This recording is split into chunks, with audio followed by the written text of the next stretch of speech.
అన్న నమస్తే అన్న. నమస్తే. ఏంది ఆటో నీదేనా? నాదే అన్న. రోజు ఎంత తిప్పుతావు ఆటో?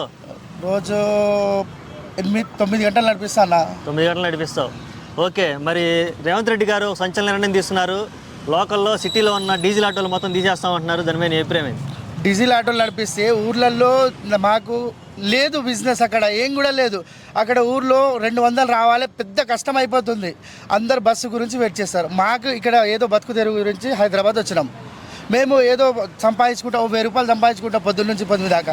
మాకు అందులో 1000 రూపాయలలో పిల్లలకు స్కూల్ ఫీజు, నాకు ఇల్లు రూమ్ రెంట్, మాకు దీని ఈఎంఐ, మాకు వెళ్ళడానికే కష్టం ఉంది. దానికే మళ్ళీ అప్పు చేసి బతుకుతున్నాం. ఊర్లలో అయితే మళ్ళీ అది కూడా ఏం లేదు. ఇక్కడ తీసేస్తే మేము ఎలా బతకాలి సార్? మరి ఇప్పుడు మేనిఫెస్టోలో కూడా గతంలో ఆటో వాళ్ళకి 12,000 రూపాయలు ఇస్తాను అని చెప్పి అన్నారు కదా, దాని గురించి కూడా ఏం మాట్లాడలేదు. మాకు డీజిల్ ఆటోల గురించి అంటున్నారు సార్. మాకు ఏం లేదు. మాకు మీరే గవర్నమెంట్ ద్వారా సబ్సిడీ ద్వారా మాకు ఎలక్ట్రిక్ ఆటోలు ఇప్పియండి మీరే, మీకేమే ఈఎంఐ పే చేసుకుంటాము. మీ ద్వారా మాకు మాకు సబ్సిడీ, మాకు ఉపాధి ఇస్తున్నారు ఆటో వాళ్ళకు. ఇప్పటి వరకు రూపాయి రాలేదు. మన సీఎం సార్ గారు కొంచెం మాకు ఏదో ఆటోకు మాకు వృత్తి చేస్తుంటే మాకు మీ ద్వారా మాకు ఏదన్నా సబ్సిడీ దొరికితే మేము ఎలక్ట్రిక్ ఆటోలు నడిపించుకుంటాం. ఓకే, ఏం చెప్పడం? మీరైతే రెడీగా ఉన్నారు సబ్సిడీ ఎలక్ట్రిక్ ఆటోలు అయినా నడుపుకోవడం? మాకు ఇప్పిస్తే మేము రెడీ ఉన్నాం సార్. మాకు ఇప్పిస్తే మాకు ఏదైనా బండి తోలడమే, అదైనా తోలడమే, ఇదైనా తోలడమే. మాకు ఎలక్ట్రిక్ ఆటోలు ఇప్పిస్తే మేము అది కూడా తిప్పుకుంటాం కదా సార్. ఓకే, ఇప్పుడు ఉచిత మహిళలకి బస్సు ఇచ్చారు. ఆ బస్సు ఇచ్చి మాకు అయితే ఊర్లలో నడిపించే వాళ్ళకు, నేను సంగారెడ్డిలో నడిపించేవాడిని. సంగారెడ్డిలో ఇప్పుడు మొత్తం బస్సులు ఫ్రీ పెట్టారు. అక్కడ ఏమీ లేదు బిజినెస్. అక్కడ పొద్దున్న దాకా తిప్పినా కానీ 500 కావట్లే. దానికి నేను మా భార్య పిల్లలకి నేను స్కూల్ ఫీజుకు నేను ఆటోకు ఎలా పే చేయాలి సార్? సరే, ఒకవైపు ఉచిత మహిళలకి బస్సు పెట్టి ఆటో వాళ్ళకి ఇబ్బంది పెట్టారు. మళ్ళీ ప్లస్ ఇప్పుడు డీజిల్ ఆటోలు సడన్ గా తీసేస్తానంటే ఆ భారం అంతా మళ్ళీ సామాన్యులు అంటే మీలాంటి వాళ్ళ మీద పడుతుంది కదా. అవును సార్, అది భారం అయితే వాళ్ళకి. ఇదైతే మా గురించి కొంచెం ఆలోచించాలి సార్ మీరు. ఎందుకంటే మాకు చాలా ఇబ్బంది అయిపోతుంది సార్. ఈ సిటీలో మేము నడిపించుకోవాలా, బతుకు తెరువుకు వచ్చినాం సార్.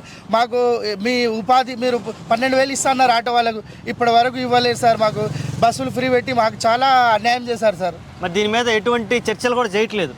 ఆటో వాళ్ళకి ఇది ఇస్తామన్నారు కదా, దాని గురించి ఇదిగో విధి విధానాలు రూపొందిస్తున్నాం, దీని గురించి చర్చిస్తున్నాం అని కూడా వార్తలు రావట్లేదు. ఇప్పుడు ఏం డిమాండ్ చేస్తారు? ఆటోల గురించి మొత్తం ఎలా అయిందంటే, ఫస్ట్ మహిళలకు ఉచిత బస్సు పెట్టారు, ఆడికి సగం చనిపోయారు.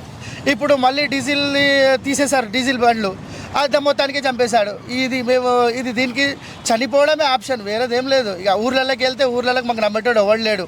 ఊర్లలో ఉత్తగా తిరిగినా కానీ ఎవడు మాకు డబ్బులు ఇవ్వడు. ఏదో మా స్వయం ఉపాధితోటి ఆటోలు నడిపించుకుంటే దాని మీద కూడా మీరు ఇలా కక్ష సాధిస్తే మీకు ఏమొస్తుంది సార్? ఇప్పుడు ఈ సమస్యలన్నింటినీ కప్పిపుట్టడానికి ఈ రాష్ట్రంలో అరెస్టుల పర్వం నడుస్తుందా? ఒకవైపు అల్లు అర్జున్ అరెస్టు, ఒకవైపు మోహన్ బాబు అరెస్టు, రేపు మళ్ళీ కేటీఆర్ గారిని కూడా అరెస్ట్ చేస్తున్నాం అంటున్నారు ఈ ఫార్ములా రేస్ కేసులో.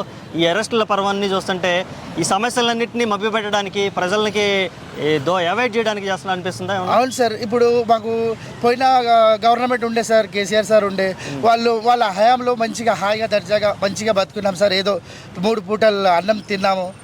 ఈసారి ఒక్క పూట తినడానికే కష్టం అవుతుంది సార్. ఈరోజు రోడ్డు మీద భోజనం చేయడానికి సార్, ఇప్పుడు భోజనం చేయడానికి వచ్చాను సార్ నేను. 100 రూపాయలు కావాలి సార్ పప్పన్నం తినడానికి. ఇప్పుడు వీటి నుంచి ఇంటికైతే వెళ్ళలేము కదా సార్. మధ్యాహ్నం ఇక్కడ వచ్చినాము, ఇక్కడ నుంచి ఏదైనా ఎవరన్నా దొరికితే మేము పోదాం. 100 ఆకలి అవుతుందని 100 రూపాయలు ఉన్నాయి సార్. మాకు అలాంటిది ఈరోజు 1000 రూపాయలు సంపాదించాలంటే చాలా టాస్క్ అయిపోయింది సార్. ఓకే, పొద్దున 8 గంటల సంది రాత్రి 9-10 గంటల వరకు నడిపించినా కానీ 1000 రూపాయలు చేయలేకపోతున్నాం సార్ మేము. ఓకే, ఇది ఇప్పుడు కేటీఆర్ గారిని అరెస్ట్ చేస్తాం అంటున్నారు త్వరలో ఒక కేసులో. అదే లోకల్లో ఏదైతే జరిగిందో ఈ ఫార్ములా కార్ రేస్ జరిగింది కదా, అందులో ఏదో చిన్న అవకతవకలు జరిగాయి అంటూ ఒక కేసు పెట్టి దాంట్లో అరెస్ట్ చేయబోతున్నారు కేటీఆర్ గారిని. అంటే ఏదో ఒక అరెస్ట్ చేయడం, ఒక సెన్సేషన్ సృష్టించడం, ఈ సమస్యలన్నింటినీ పోర్చడం అంటే నీ అభిప్రాయం ఏంది సార్? ఇది మా ఆటోలు ఎవరికి న్యాయం చేసి ఫస్ట్ వాళ్ళకి న్యాయం చేసి మళ్ళీ నెక్స్ట్ స్టెప్ వేయాలి. మీరు కాదు, ప్రతి ఒక్కరికి ఆ న్యాయమే చేసుకుంటా పోతారు సార్. ఇక్కడ నుంచి హైడ్రా తెచ్చారు, హైడ్రా మా బస్తీ మొత్తం ఖరాబ్ చేశారు. అక్కడ నుంచి ఖాళీ చేసి మేము వేరే దిక్కు వెళ్ళిపోయినాం. అది మళ్ళీ ఇప్పుడు ఆటోల మీద వచ్చారు. అది మా మీదే భారంగా సార్. మొత్తం మీరు ఖరాబ్ చేయడానికి కానీ మంచి చేయడానికి ఏం ఉపయోగించట్లేదు సార్. వీళ్ళకి అరెస్ట్ చేస్తారు, వాళ్ళకి అరెస్ట్ చేస్తారు. చేయండి సార్, ఫస్ట్ మీరు ఒకళ్ళకి న్యాయం చేయండి. తర్వాత నెక్స్ట్ న్యాయం చేసిన తర్వాత మీరు ఫస్ట్ అందరికీ ఖరాబ్ చేయడానికి కానీ మంచి చేయడానికి లేదు సార్. ఈ సంవత్సరం పరిపాలన చూసిన తర్వాత నీకు ఏమనిపించింది సార్? ఈ సంవత్సరం సార్ కాంగ్రెస్ గవర్నమెంట్ వచ్చిన సంది నాకు కాంగ్రెస్ గవర్నమెంట్ మీద నాకు ఏం ఖరాబ్ వ్యతిరేకత లేదు సార్.